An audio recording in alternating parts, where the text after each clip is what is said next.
Back with another projector today, this time a slightly more expensive offering. So the projector that we have today is from Xidu, Xidu, I believe it's how it's said.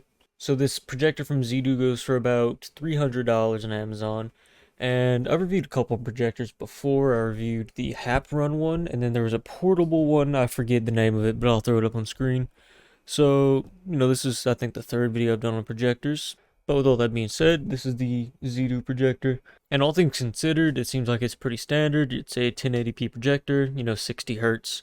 So, pretty much the specs of a normal television. And you can get about a 100-inch screen out of it, with good clarity. Now, the only thing that I'm curious about is whether or not the price hike from something like a Hap-Run projector to the Xidu projector is worth it. Because this Hap-Run projector that I have, I bought for about $80, I believe. And this Hap-Run projector is 1080p, 60 hertz, and all the other specs look pretty similar. The main standout feature of the Xidu projector is the fact that it has digital keystone adjustment, which keystone is tilting the projected image on the wall.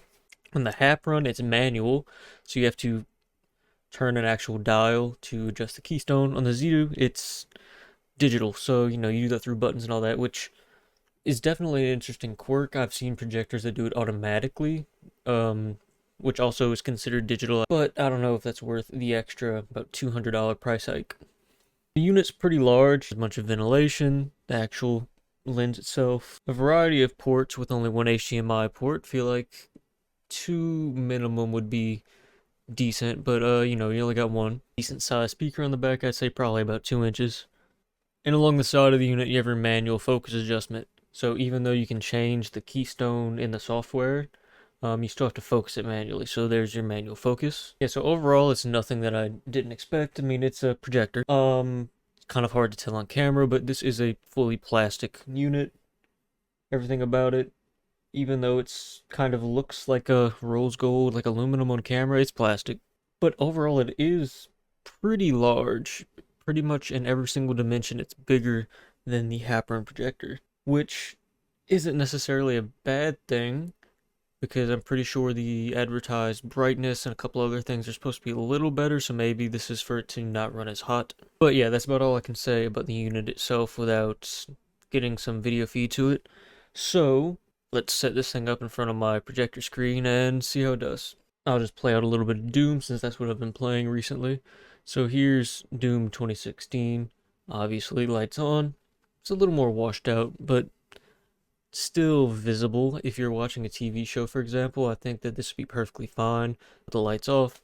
Obviously, the colors are starting to pop a lot more, getting a lot more contrast, and the darker parts of the scene are a lot easier to see. Honestly, I'm pretty happy with the image quality. Like I said, it's 1080p 60 hertz. It's more than enough for pretty much everybody's basic needs. If you want something that's 4K or 120 hertz, obviously this isn't the projector for you, but for something that's still high definition and can put out, this is pretty much a 100-inch screen, I'd say it's pretty decent. I want to try one last game, so this is The Legend of Zelda Tears of the Kingdom. I feel like it's a game that's a lot brighter than Doom, so we'll be able to see a little bit of the, luminance of this projector. A little washed out from the lights in the room.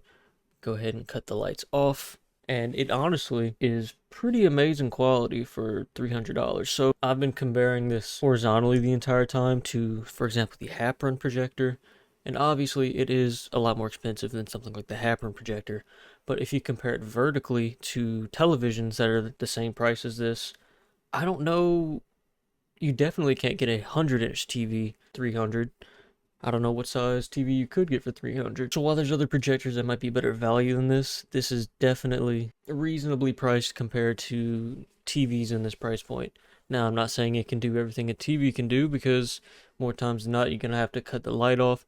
And it has lackluster speakers, to say the least, compared to the TV that comes with full-blown stereo and all that. But if you just want to set up a quick little home theater or whatever it may be, I think that this is a good option. So long story short, should you buy the Xidu projector? So my thoughts on it are yes, but I don't know if that price point is necessarily where you should buy it at. So the projector is give or take 300, and like I said, if you're comparing it to a $300 TV, It really is great picture, great size, great overall.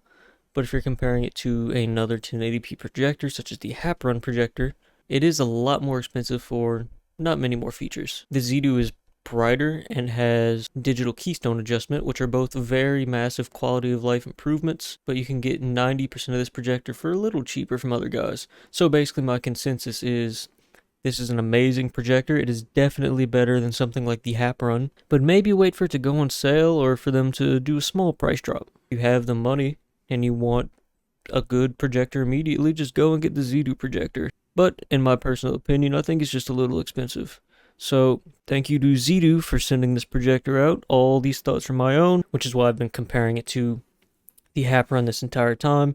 Not a paid or sponsored video. I'm telling you exactly what I think. So thank you guys for watching. That's all from me. I'm out. Peace.